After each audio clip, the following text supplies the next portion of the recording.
అందరికీ నమస్కారాలండి. ఈరోజు రాష్ట్రంలోని అన్ని జిల్లాల్లో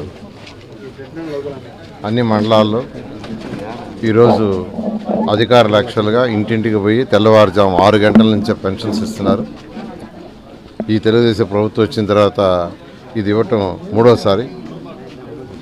అయితే ప్రతి నెల 1వ తేదీ ఇవ్వాలని ముందు ముఖ్యమంత్రి గారు నిర్ణయించారు. తెల్లవారు 6 నుంచే స్టార్ట్ చేయాలని, అది కూడా డోర్ టు డోర్ పోయి ఇవ్వాలని. అయితే రేపు 1వ తేదీ అంటే రేపు ఆదివారం వచ్చింది. అయితే ఆదివారం 1వ తేదీ వచ్చింది, అధికారులకు సెలవు. ఆ రోజు వాళ్ళని ఇబ్బంది పెట్టకూడదు, ఏం చేయాలని కొందరు నాయకులు సూచించిన తర్వాత ముఖ్యమంత్రి గారు ఒకటే అన్నారు. అందరూ అయితే 2వ తేదీ ఇస్తామన్నారు. 2వ తేదీ ఇస్తాం అని నాయకులు సూచిస్తే ముఖ్యమంత్రి గారు ఒకటే అన్నారు, మనం 1వ తేదీ ఇస్తానన్నాం, మాట తప్పకూడదు. ఈ నెలలో ముందు రోజే ఇచ్చేయండి. 1వ తేదీ ఆదివారం వస్తే 31వ తేదీ మార్నింగ్ తెల్లవారు ఏమంటే ఈరోజు రాష్ట్రంలో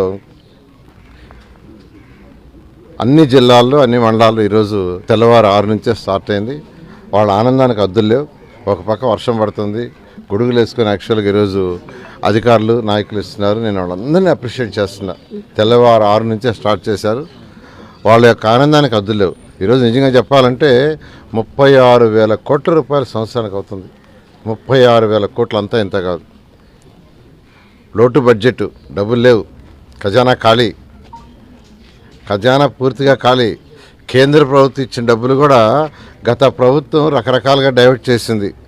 ఉదాహరణకి మున్సిపల్ శాఖ, నా శాఖలో గత సంవత్సరం అంటే 2023-24 సంవత్సరానికి గాను మొదటి 6 నెలలకి మార్చి నుంచి సెప్టెంబర్ దాకా 454 కోట్లు ఇచ్చి అది మున్సిపాలిటీస్కి ఇవ్వమంటే దాన్ని కూడా వాడేశారు. ఎట్లా వాడేశారో కూడా తెలియదు. అవి మున్సిపాలిటీస్కి, లోకల్ బాడీస్కి కేంద్ర ప్రభుత్వం ఇచ్చేది. మనకు రావాల్సిన ఈ జిఎస్టీ వాటిలో రావాల్సిన 43% రేషియోలో లోకల్ బాడీస్కి ఇస్తారు. వాటిలన్నీ వాడేశారు. 454 కోట్లు మున్సిపాలిటీస్కి ఇవ్వాల్సింది దాన్ని వాడేశారు. 900 కోట్లు పంచాయతీ డిపార్ట్మెంట్కి ఇవ్వాల్సింది అది వాడేశారు. అయితే ముఖ్యమంత్రి రాగానే ఫస్ట్ లోకల్ బాడీస్ స్ట్రెంగ్త్ కావాలి. పంచాయతీలు కావచ్చు, ఇటు అర్బన్ కావచ్చు, మున్సిపల్ కార్పొరేషన్స్ అయినా, మున్సిపాలిటీస్ అయినా, నగర పంచాయతీ అయినా స్ట్రెంగ్త్ కావాలి. వాళ్ళకి అనేక సమస్యలు ఉంటాయి. రోడ్లు, డ్రైన్స్, వాటర్, డ్రింకింగ్, ఎలక్ట్రిసిటీ అనే ఉద్దేశంతో ముఖ్యమంత్రి గారు ఈరోజు ఖజానా ఖాళీ అయిన 454 కోట్లను ఈరోజు మున్సిపల్ శాఖలో ఉండే అర్బన్ బాడీస్కి రిలీజ్ చేశారు. ముఖ్యమంత్రి గారికి ఈ రాష్ట్ర ప్రజల తరఫున నేను ప్రత్యేకంగా ధన్యవాదాలు తెలియజేస్తున్నాను. అదేవిధంగా మళ్ళీ ఇంకొక ఇన్స్టాల్మెంట్ త్వరలో రాబోతుంది. అంటే ఈ ఇచ్చిన లాస్ట్ మార్చి నుంచి సెప్టెంబర్ దాకా ఇచ్చిన ఏదైతే 454 కోట్ల కేంద్రం ఇచ్చిందో దాన్ని మున్సిపాలిటీస్కి కానీ వాళ్ళ అకౌంట్లో వేస్తే ఇమీడియట్గా కేంద్ర ప్రభుత్వం మరొక 454 కోట్లు ఇస్తుంది. అది ఎప్పుడుది?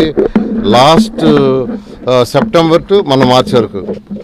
వాళ్ళది రిలీజ్ చేస్తేనే మళ్ళీ మున్సిపల్ అకౌంట్స్లో వేస్తే మొన్న మార్చి నుంచి సెప్టెంబర్ దాకా మళ్ళీ ఇంకో 454 వస్తుంది. దీనికి ఏ మ్యాచింగ్ ఫండ్ లేదు. అసలు మ్యాచింగ్ ఫండ్ లేదని ఎవరు వదులుకోరు. 2014-19 దాకా నేను మినిస్టర్ చేస్తే ముఖ్యమంత్రి గారు రాజు నారా చంద్రబాబు నాయుడు మనం తరివాడు ఢిల్లీకి, పోండి మీరు ప్రాజెక్ట్స్ తీసుకురండి, మ్యాచింగ్ ఫండ్ నేను ఇస్తాను. అసలు మ్యాచింగ్ ఫండ్ అవసరం లేని వాటికి యాక్చువల్గా వాడు వదిలేశారంటే అసలు గత ప్రభుత్వంలో ఫైనాన్షియల్ డిసిప్లిన్ లేదు. ముఖ్యమంత్రి గారు ప్రజల మధ్యకి వస్తుంటే వాళ్ళ ప్రజల అవసరాలు అని తెలిస్తే ఏం చేయాలని తెలిసేది. గత ముఖ్యమంత్రి ప్రజల్లోకి రాలా, ఆయన కేవలం ఇంట్లోనే కూర్చున్నాడు. అందువల్ల ప్రజల అవసరాలు తెలియలా, అందువల్ల వచ్చే డబ్బులు కూడా పోగొట్టారు. ఇలా జరిగింది. అదేవిధంగా అర్బన్ హౌసెస్ టిస్కోస్ తీసుకుంటే 2014-19 దాకా నేను మొత్తం 9 కోట్ల హౌసెస్ని సెంట్రల్ గవర్నమెంట్ శాంక్షన్ ఇచ్చా. అందులో 7 కోట్ల హౌసెస్కి యాక్చువల్గా క్లియరెన్స్ వచ్చింది. అంటే అవి కట్టాలంటే ల్యాండ్ కావాలి. 5 లక్షల హౌసెస్కి ల్యాండ్ తీసుకున్నాం జిల్లా కలెక్టర్ దగ్గర నుంచి. 5 లక్షల హౌసెస్లో 4,74,000కి టెండర్ పిలిస్తే గత ప్రభుత్వం అట్లన్నిటిని నాశనం చేసి ఆఖరికి 2,61,000 కడతామని 2,61,000 లిమిట్ చేసింది. నేను తెచ్చింది 9 లక్షలు తెచ్చి 7 లక్షలకి ప్లాన్ చేసి సైట్ చూడమని అందులో 5 లక్షలకి 4,74,000కి టెండర్ కూడా ఇచ్చేసాం. ఇస్తే వాటిల్ని 5 సంవత్సరాలు వాళ్ళు చేసిన పని ఏంటంటే దాన్ని 2,61,000 వీళ్ళకి కుదించేసేసి మిగతా అవసరం లేదని క్యాన్సిల్ చేసి అవి కూడా చేయలే. పని ఆ 2,61,000 చేసినట్టు అవి కూడా చేయలే. మేమేదైతే పూర్తి చేసినామో అవే 2014-19 దాకా ఇలా గత ప్రభుత్వం అన్ని వ్యవస్థల్ని సర్వనాశనం చేసింది. పరిపాలన తెలియక గత ముఖ్యమంత్రి ఒక ఈగోతో ఎవరిని అరెస్ట్ చేస్తామా, ఎప్పుడు జైల్లో పెడతామా, ఎవరిని ఏం చేస్తామని ఆలోచన తప్పితే సుపరిపాలన అంటే పేదలు నిరుపేదలకు సంక్షేమ పథకాలు చేయాలి, అదేవిధంగా యువతను దృష్టిలో పెట్టుకొని డెవలప్మెంట్ చేయాలి. రెండు పోయినాయి. అయితే ఈరోజు మా ముఖ్యమంత్రి నారా చంద్రబాబు నాయుడు గారు రాగానే సంక్షేమానికి పెద్దపీట ఇస్తూ అదేవిధంగా యువతను దృష్టిలో పెట్టుకొని ముందుకు తీసుకుపోవటం చేశారు. ఈరోజు నెల్లూరులో 2014-19 దాకా under ground drainage system, drinking వాటర్కి 1,100 కోట్లతో నేను ప్రాజెక్ట్ తెచ్చాను. ఆల్మోస్ట్ 85%, 90% అయింది. ఆ బ్యాలెన్స్ గత ప్రభుత్వం ఆపేసింది. అండర్ గ్రౌండ్ సివరేజ్ అయితే అసలు టచ్ చేయలే. అండర్ గ్రౌండ్ డ్రైనేజ్ కానీ కంప్లీట్ అయింటే ఈ పక్కనుండే ఈ కాలువలో ఉండే మురికి అవసరం ఉండదు. అన్ని నీళ్లు భూమి లోపల వెళ్ళిపోయాయి, దోమలు ఉండవు.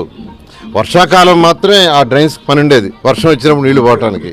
దాన్ని ఈరోజు 11:30 గంటలకి మళ్ళీ స్టార్ట్ చేస్తున్నాం.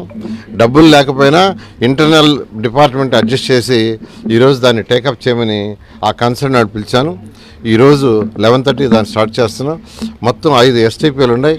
ఎస్టీపీ వైజు రూరల్లో ఒక ఎస్టీపీ, సిటీలో ఒక ఎస్టీపీ, 2 ఎస్టీపీలు ఉండే దగ్గర 2 దగ్గర వర్క్ స్టార్ట్ చేయమన్నాను.